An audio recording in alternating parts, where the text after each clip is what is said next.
Thank you for joining us for today's webinar, a look into what's ahead in the era of health insurance marketplaces. Despite a very well-chronicled troubled rollout marked by website glitches and delays, the Patient Protection and Affordable Care Act proved to the nation that both state and federally facilitated health insurance marketplaces can work. More than 2.1 million Americans had enrolled in coverage by a Christmas Eve deadline. And while that put a dent in the nation's pool of 47 million uninsured citizens, health plans still must seize the opportunity to effectively reach individuals still uninsured within their state and service areas by the March 31st deadline for open enrollment.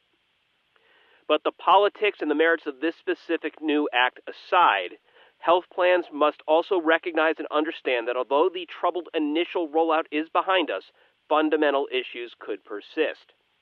Hi, I'm your host, Scott Smith, and we'll look at what those fundamental issues could be and how your enterprise should respond with the help of two leading experts, Gartner Vice President and Distinguished Analyst Robert Booz and Softheon founder and CEO Eugene Sayan.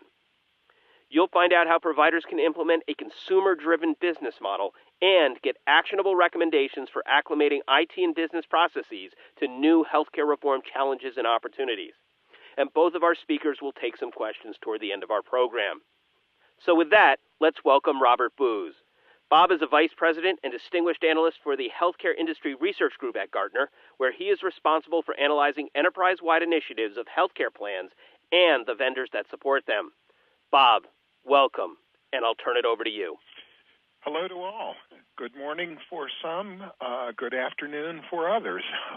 Today we're going to talk about the Affordable Care Act and where things stand, what organizations need to do to be able to pivot to the challenges faced by health plans, and then we'll be talking towards the end about an idea around how to structure your architecture. So lots to cover, and I'll try and move through this.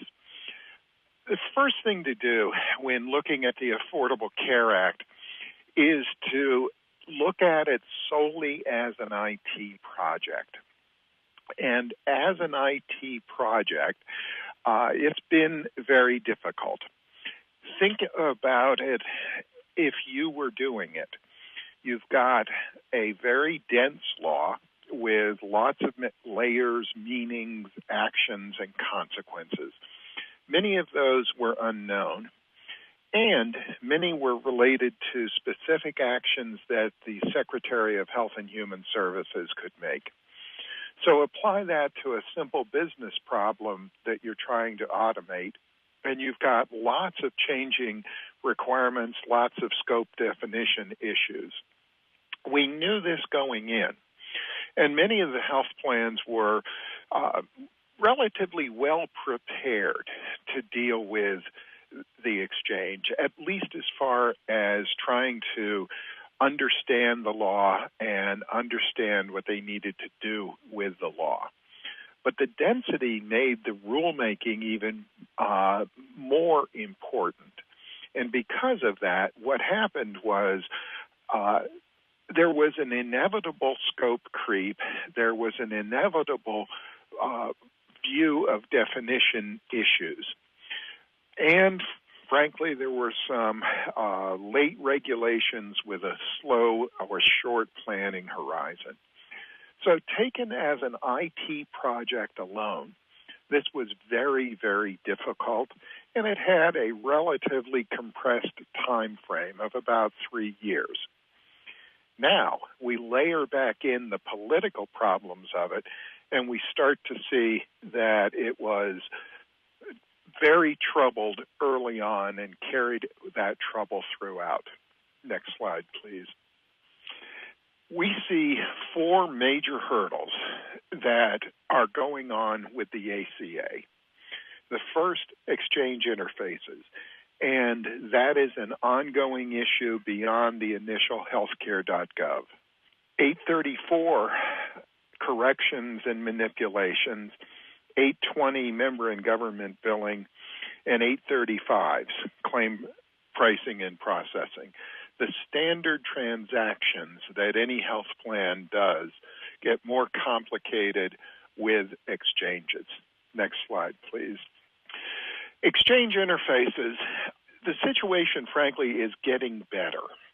The trip to the marketplace is still too long, and it's error-ridden for many health plans and many organizations.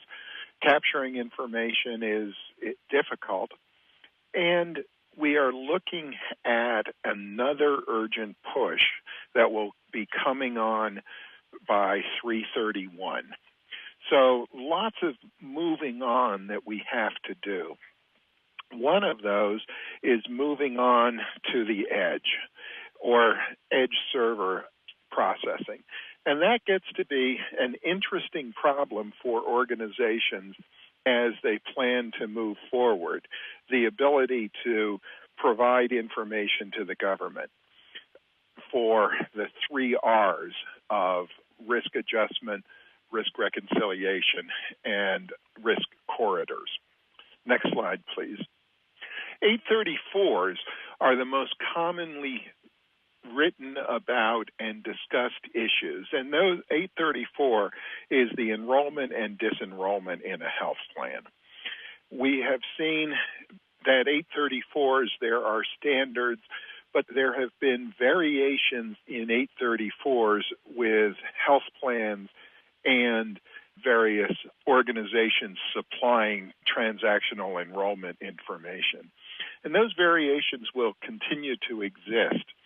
So health plans will need to look at 834s as a highly scrubbed and somewhat manual process and procedure, regardless of exchanges. Over time, we think that will change, but we still have the problem of ghosts and orphans.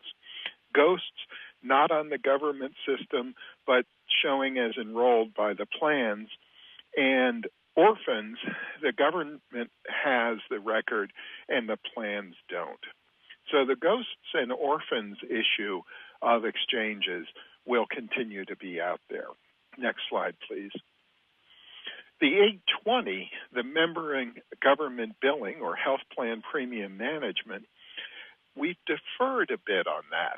A number of organizations, notably WellPoint and Kaiser, have instituted the forgiveness of enrollment until 1/31. In other words, as long as you pay by the end of January, you are considered to be covered back to January 1.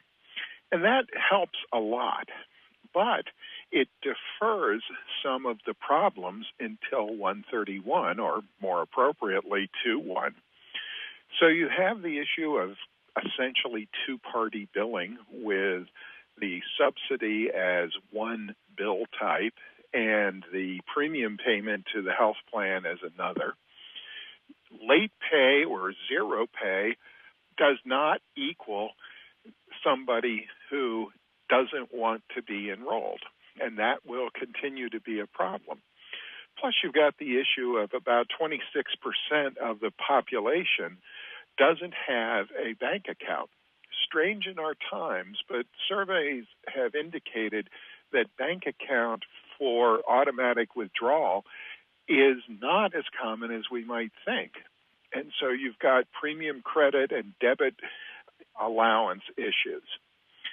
There are also retroactive disenrollment problems, the 1/31 to 1/1 issue.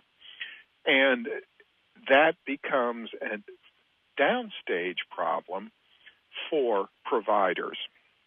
So you've got lots of manual processing, lots of reconciliation, and lots of exception reporting, all of which create IT challenges for organizations.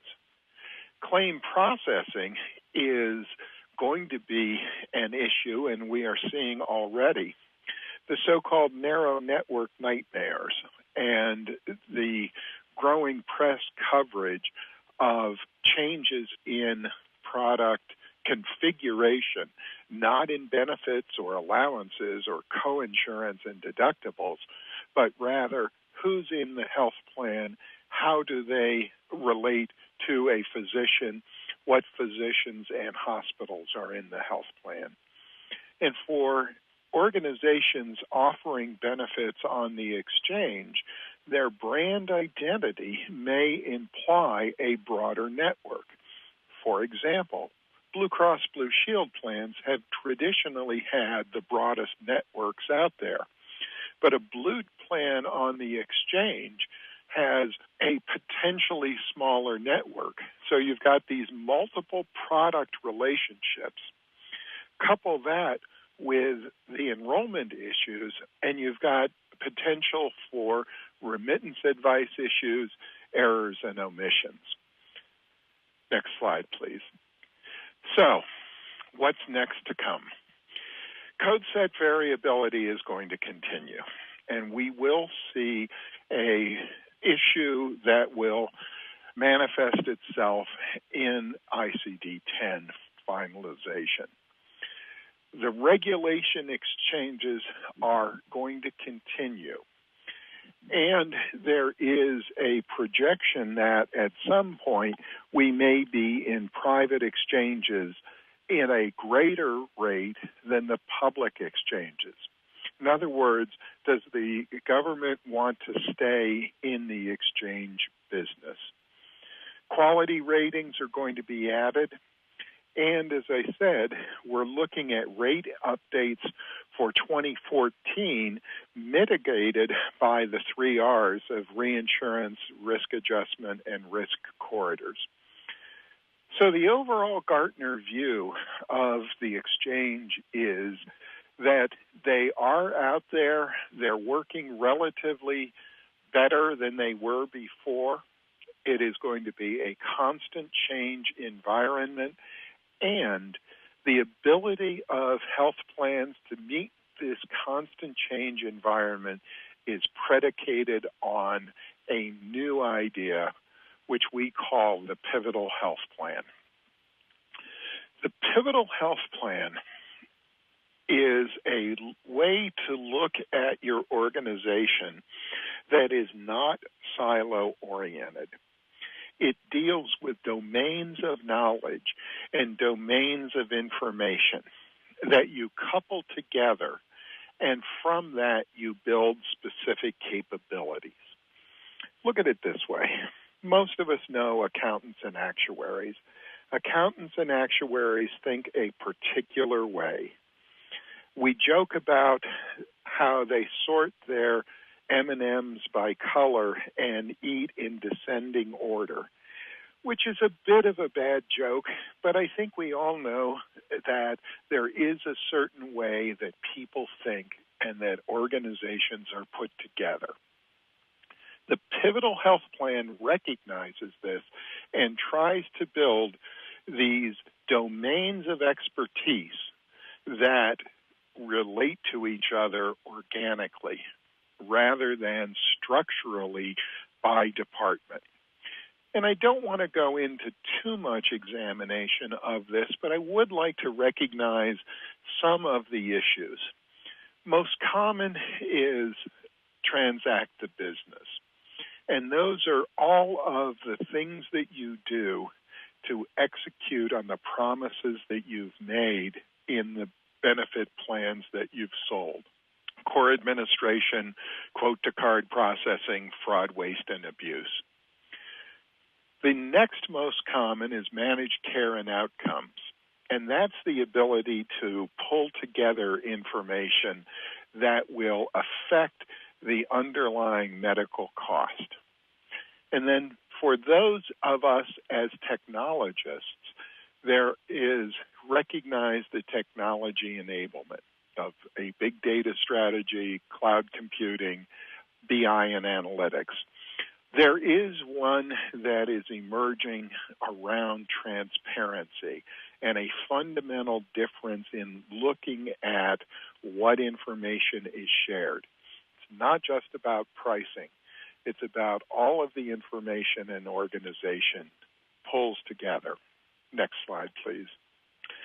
So the pivotal health plan relies on changing the organization without fundamentally reconstructing the organization. Think of it as an athletic pivot where a basketball player keeps one foot firmly rooted in reality and moves the other foot to face the opportunity. And that's the idea of a pivotal health plan, an organization that can look at new markets, new products, trades information for value. Customers are virtually defined, and the organization redirects rather than reorganizes. Next slide, please. So, very quickly, how do you do this? Gartner looks at it that there are three different types of IT applications. There are systems of record, systems of differentiation, and systems of innovation. System of record, I know what I want. It doesn't have to be unique. It is not a market differentiator. A system of differentiation is I know what I want, and it needs to be different than my competitors. And then finally, systems of innovation are, I'm not so sure what I want. I need to experiment. And that is used to deal with the vagaries created by the pivotal health plan. How do you organize your apps to be able to change? And the hidden issue of how do you get these three different types of systems to work together and work operationally? Because on the next slide, please, what you see is this ability to differentiate, this ability to innovate, and this ability to continue to do your systems of record and change the focus of the relationship. Next slide, please. So the idea of the pivotal health plan is moving beyond the status quo to change the direction with a system of record which has a relatively narrow value proposition, a system of differentiation which starts to increase the leverage on the enterprise, and a system of innovation which is the most highly structured or highly valuable of the leverage on the enterprise, and is the most difficult because you really aren't sure where you're going. So what you've got is this fundamental issue of how does the organization fit together, how do the applications fit together, and how do you do this all in the constant change environment of the exchanges? So with that, what I'd like to do is issue the challenge to you of IT innovation is what we do as professionals, and it is what our employers as health plans or those that serve them need to do. And with that, let me turn it back to Scott for our next part of the discussion. Bob, thank you very much. Robert Booz is a Vice President and Distinguished Analyst at Gartner. And now let's welcome in Eugene Sayan, founder and CEO of Softheon. And Eugene, I know you're anxious to build on what Bob just said, so I'll let you take it from here. Thank you, Scott. Good afternoon, everyone, again, and my name is Eugene Sayan. I'm the founder and CEO of Softheon. A kind of little brief intro to Softheon in case you have not heard too much about us. We are basically a research-oriented technology company. We operate from the grounds of Stony Brook University. It is one of the top public research facilities as we focus on critical technology areas. And those areas, as I have indicated here, is that we focus on transactional processing, a little bit of a technology around what we call a stochastic analysis. It's basically dealing with a large set of data and analyzing the data and ensuring its accuracy, as well as other areas tied into the big data initiatives, such as fraud detections and risk management. And as we will talk about them extensively. Softheon currently serves nearly 48 or 50 or so plan carriers that we have, many regional health plans, as well as several multi-state health plans. And as of today, we are basically the exchange intermediary or exchange connector integration platform, as Bob referred to in his presentation. And we help with our carriers, work with our carriers as far as their success in their marketplace product launch that has actually initiated as a result of the ACA. We like to take the opportunity to reach out to our carriers. We'd love to share the daily updates. In fact, I again urge you to come and visit us. This is one newsletter that goes out to every one of our subscribers, free of service, and talks about just basically the day's events as it relates to the exchanges. A little bit of a background, Softheon. Again, we have been the technology company working with Massachusetts Health Connector, commonly referred as a Romney Care, perhaps, but the Connector 1.0 and 2.0, as we refer it.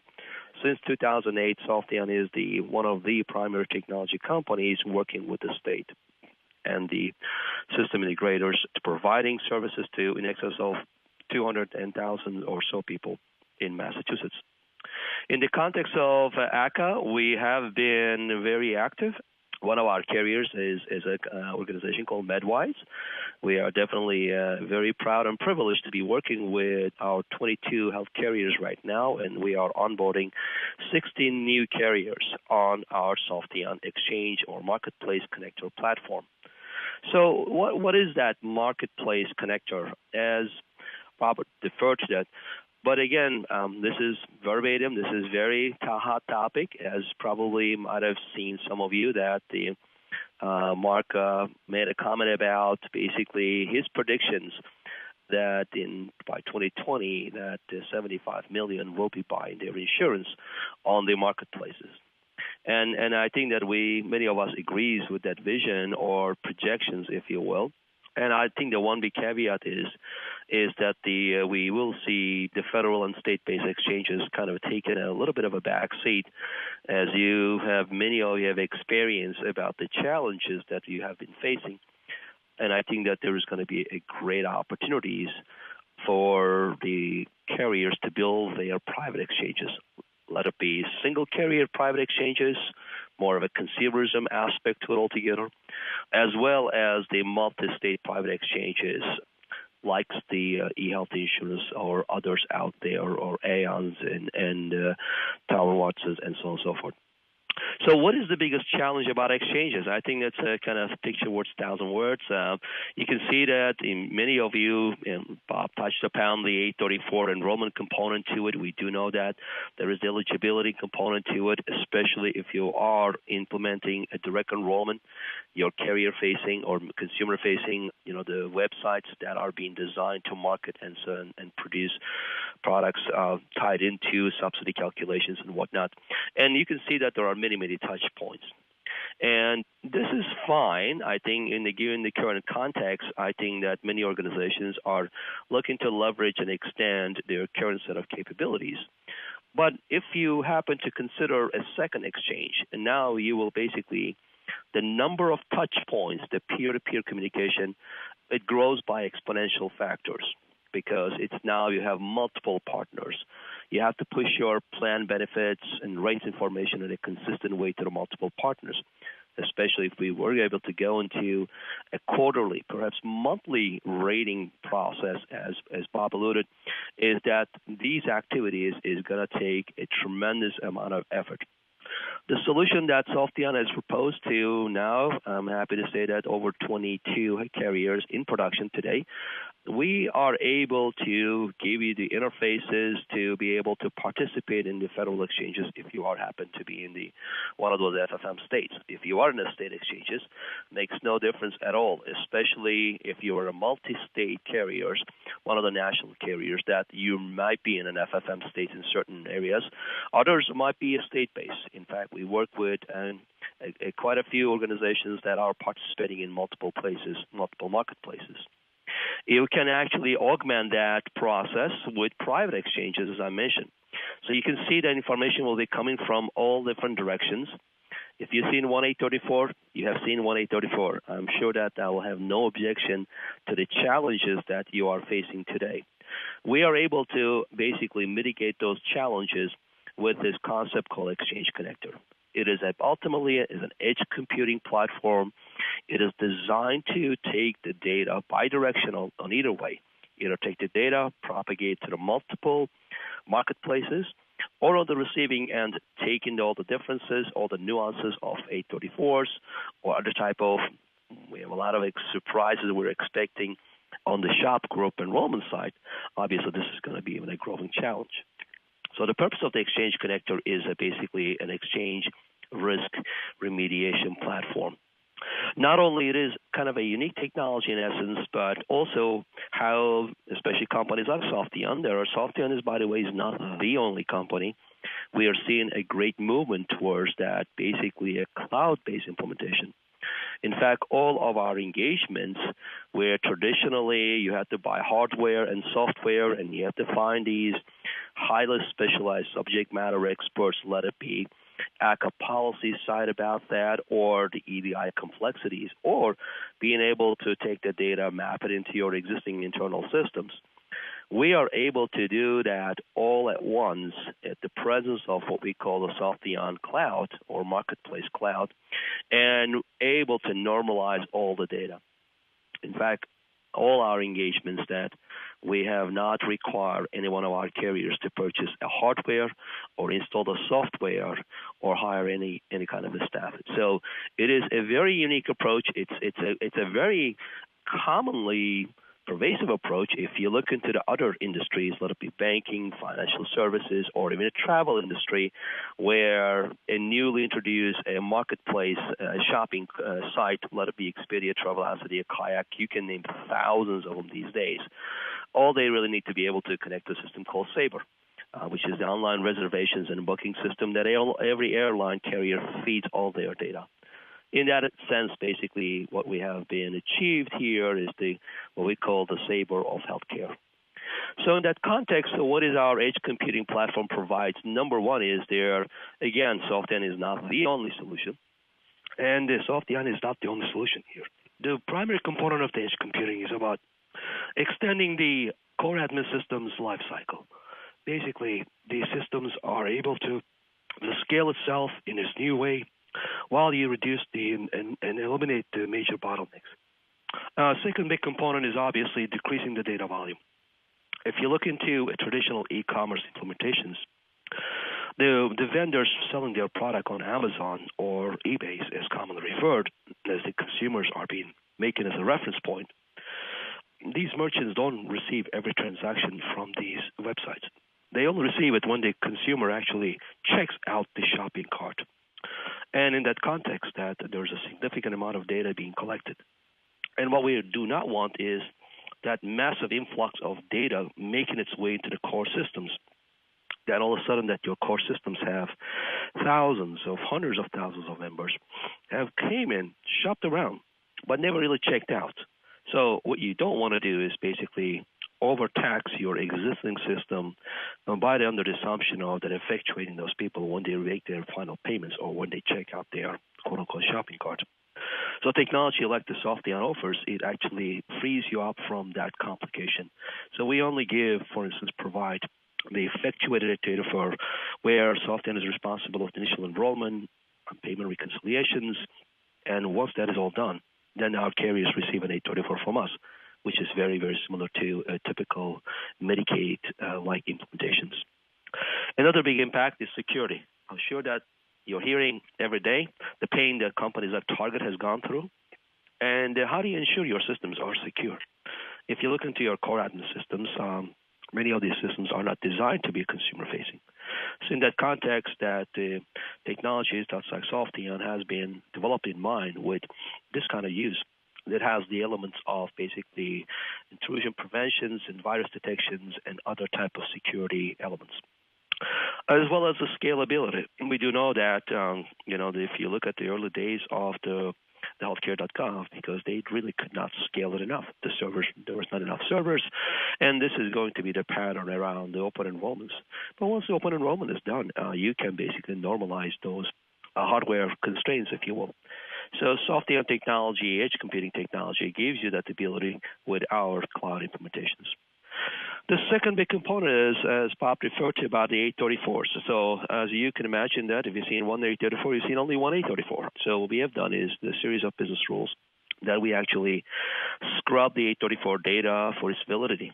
We catch cases where as you probably know by now, that might be receiving some enrollments where for a carrier or a service out of your service areas, we are receiving enrollment transactions where we don't have the effective dates or we have the wrong rate information. So there are so many different variations. So the Softheon platform or edge computing platform can establish those business rules, and there is no reason to sending that bad data downstream, and we can stop that data way upstream. One way to manage the control over the processes is your business processes. In fact, one of the very first documents that CSI has issued was the BPM diagram, very similar to what you see or see on the screen. Basically, that was able to take the whole enrollment process from so many different stakeholders. Each swim lane, in this case, represents a different stakeholder. Let it be enrollment coming through perhaps CMS, or might be actually initiated through your direct enrollment portals. And then obviously there's a CMS 834 reconciliation process. Then you may be implementing internally or perhaps externally payment portals. And that information has to basically marry itself with the 834 transaction.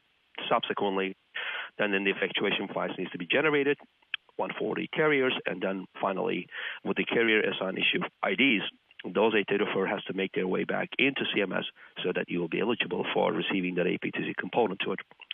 These processes are going to be very, very agile, as we have seen it already. In every state, actually, if you happen to be in this mixture, state versus the federal, basically certain states are doing the premium billing, where the carrier has no responsibility. And certain states, as well as the federals, are asking carriers to step up. As you know, that there is a provision within the ACA that even on the state-based exchanges, the consumer may opt out to basically do business with exchange, and they may actually send you their checks and coupons. So in that context, you have to be ready to accept those payment transactions and record them, and then generate an 820 sending back to the various state exchanges. And that's the case, for instance, in Washington, and we predict that will be the case with other state-based exchanges as well. Business rules, very dynamic set of business rules. Here you're looking to a Softheon's rules engine, as we highly encourage you to consider the rules engine as primary means of EDI scrubbing. So we're not talking about structural, your typical TA1 999 validations, but the data validation. For instance, is the life partner is a valid relationship column that you're able to support in your core admin systems. If it's not, you might be able to basically manipulate it, denormalize it, kind of stepping up, stepping down, if you will, and then you need to be able to retain all that information on its way back to the originator, in this case, let it be state or the federal exchanges. So the business rules will enable you to define those on the input side, the intake side, as well as on the output side. The effect of consumerism. We all know that everybody has a tremendous this excitement about building the consumer-friendly websites. In our opinion, actually, we are still, even with that kind of a leapfrog effort, the healthcare technology is still way behind the other industries. So we as a company, for instance, we have a strong emphasis on the mobile platforms that we offer not only our direct enrollment portal site for a single carrier, including the subsidy connectivity to CMS, but we're also able to offer the same exact technology, same ease of doing business at an Apple store, lack of a better term. We're able to bring that as in the broker tablet application to our small group, as well as on an individual market to the consumers directly. Our consumers now demanding very user-friendly invoices, billing to the carrier at the individual level. This is not something as being perfected, especially if you compare it to the financial services companies, your credit cards, your bank statements, or even in utility bills. So we need to be able to take into account all these different complications, especially as we move into the model that dependents may have a different highest plan coverage than the subscriber, or the employees may have a different metal tier than what the employer suggests. All these complications obviously is going to generate a very complex bills. So it's our job, it's our goal is to make them very simple and easy to understand while kind of making complex things simple for the consumer. Obviously, the CSR calculation is going to be another big element to it. Non-sufficient fund processing, partial payments, refunds, bad debt policies, all these processes has to be built into it, your platform of financial management systems. So these are some of the capabilities that we do offer for our carriers as we speak. Big data, maybe title is the wrong name, but our definition of big data, really what the feds are looking to do with the 3 R's is really a big data if you look at it. The information will come from so many different places. They are looking for an cumulative enrollment data on a monthly basis, even beyond March 31st, as you know it. And there will be an incremental medical and pharmacy claims data has to be presented to CMS.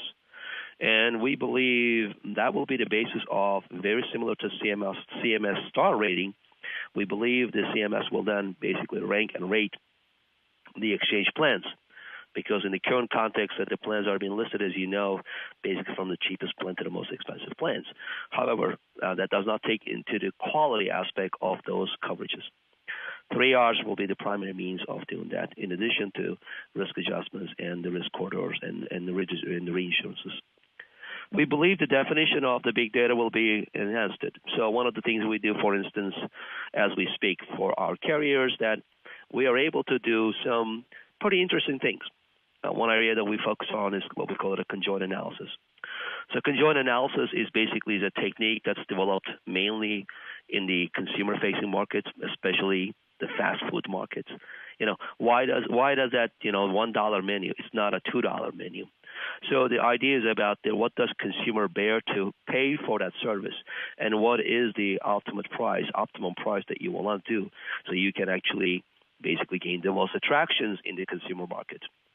We are able to do some serious analytics, collective all our data, and we share that information with our member plans. So we are able to bring a little bit of a consultative technology platform. So we are helping them to be successful ultimately, because our success, depends on their success. The other area is going to be very challenging for health plans to focus on the risk management. Now that you have websites and you are going to basically expecting John Doe to come and visit and purchase a plan, how do you know John Doe is indeed John Doe? Is not somebody that actually has obtained the personal identifiable information of John Doe and then came into your website, and before you know it, that person gets the coverage. The next hour, minute, they are now, quote unquote, the pill farming. As you all know very well, that the prescription drug abuse is far exceeds the narcotic drug abuse in this country. So we are focusing on risk management. In fact, I'm happy to share that with you. We are working, in fact, with several states right now as part of their AVS initiative. AVS stands for Asset Verification System. In the context of an AVS, we are able to identify those people who has consented when they apply for these insurance policies or coverages, that basically information they provided was accurate and was complete. Softheon is one of the very few companies that's focused in that area.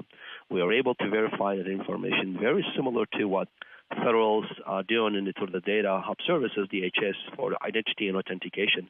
We are able to bring the same exact, if not even better. To be frank with you, I'll make a little bold statement.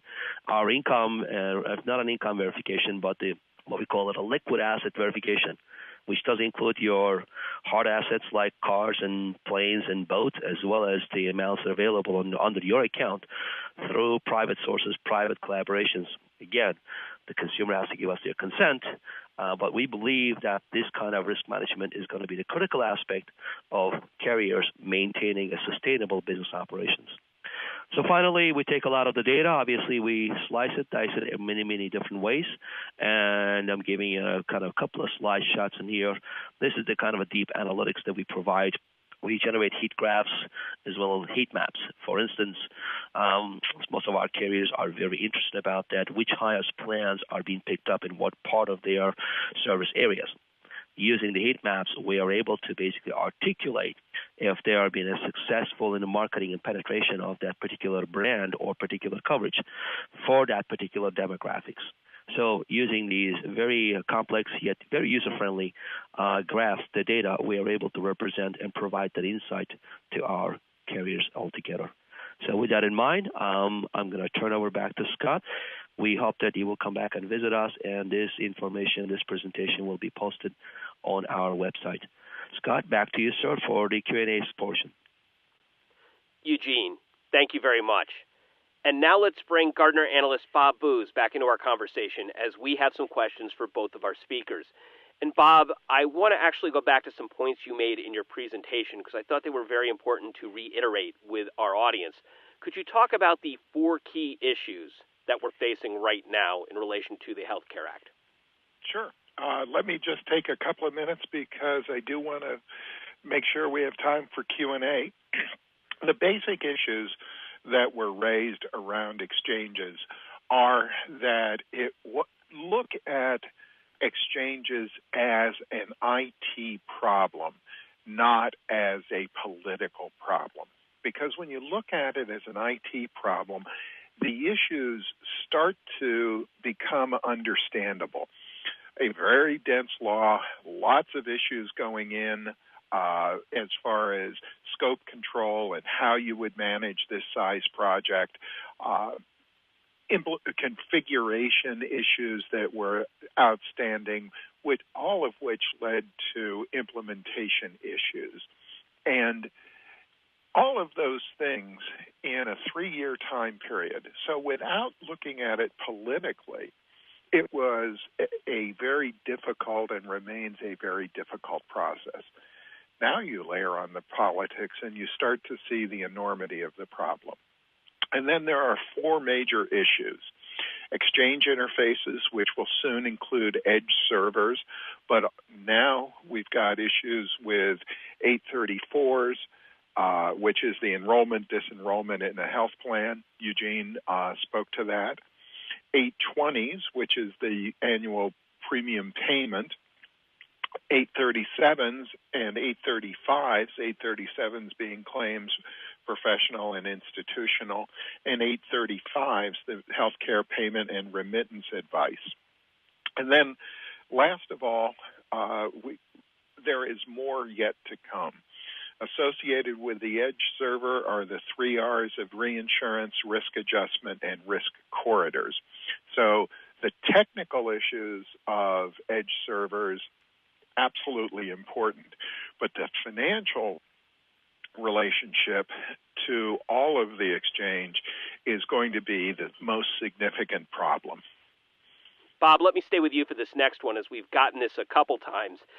Obviously, it's been well chronicled on the healthcare.gov issues. So this question is, what is Gartner's estimate for healthcare.gov finally working?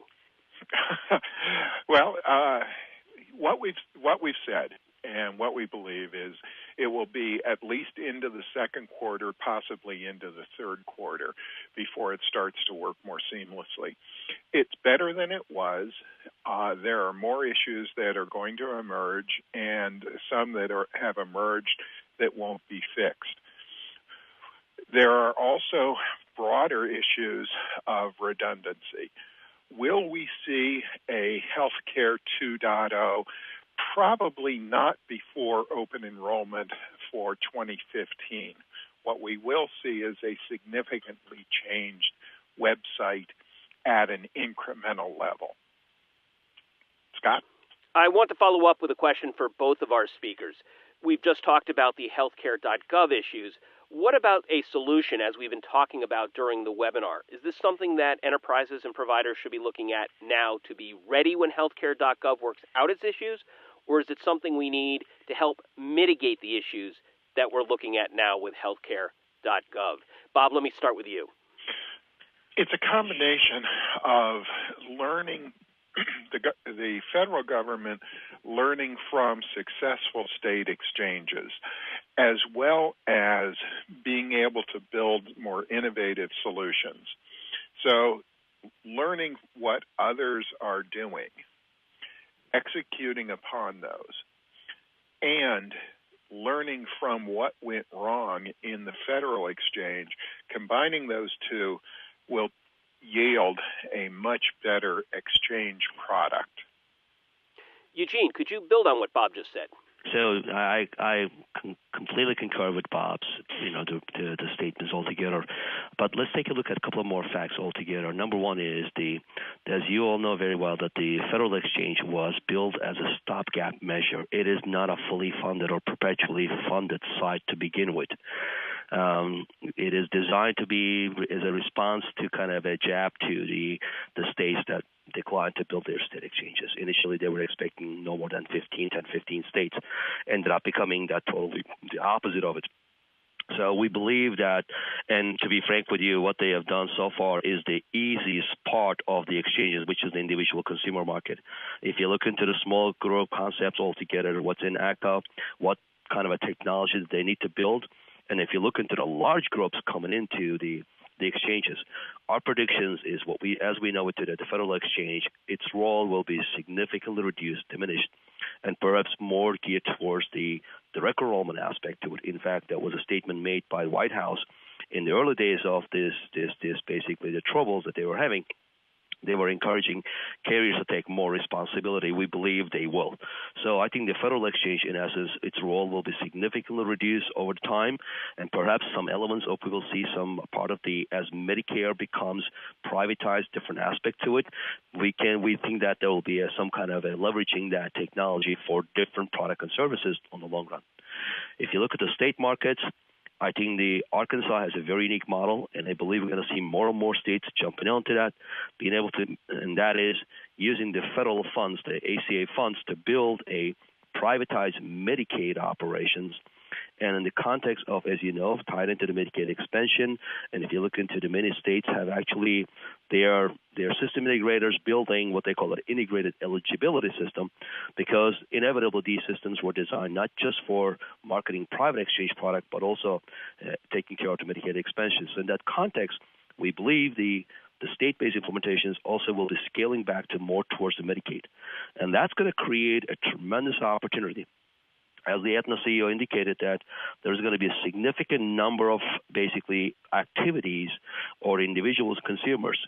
McKinsey predicts anywhere from the 10 to 15, maybe 20 million small group owners will drop their coverages, will tell their employees to go to these exchanges, marketplaces. And it's already happening, even at the companies like Walgreens, telling their employees, the part-time employees, to go to exchanges to buy it. So that creates a tremendous opportunity for private insurance companies to build their presence on this new online, new world, new normal, as many different people call different names. It's a great opportunity to be able to come in front and be one of the early innovators of these new ways of pushing the products. And if you add this into the consumer-directed health plans, if you try to bring some other commercial products, innovative commercial product, HSAs, FSAs, I think that in being able to product and market these products for the same exact exchanges, it's going to be the key differentiator. So the no wrong door concept, consumer will be able to come in and they can go to the Medicare route, Medicaid route, or they can go to the commercial route, whether it be fully subsidized, partially subsidized, or basically any product that insurance companies are able to market to their products. We believe this is the beginning of a long overhaul run of activities over the next several years. This is nowhere near completed, by no means anyone's stretch of the imagination. And we'll have to let that be the last word, as unfortunately we are out of time. A quick program note, Gartner is an impartial, independent analyst of the information technology industry. All content provided by other enterprises is expressly the views of those enterprises and the speakers. The information should not be construed as a Gartner endorsement of said enterprises' products or services. And with that, we'd like to again thank our speakers, Gartner Vice President and Distinguished Analyst Robert Booz, and Softheon Founder and CEO Eugene Sayan. And we'd especially like to thank you, our audience, for your time and interest. For even more information on this topic, please go to Softheon.com. Thank you.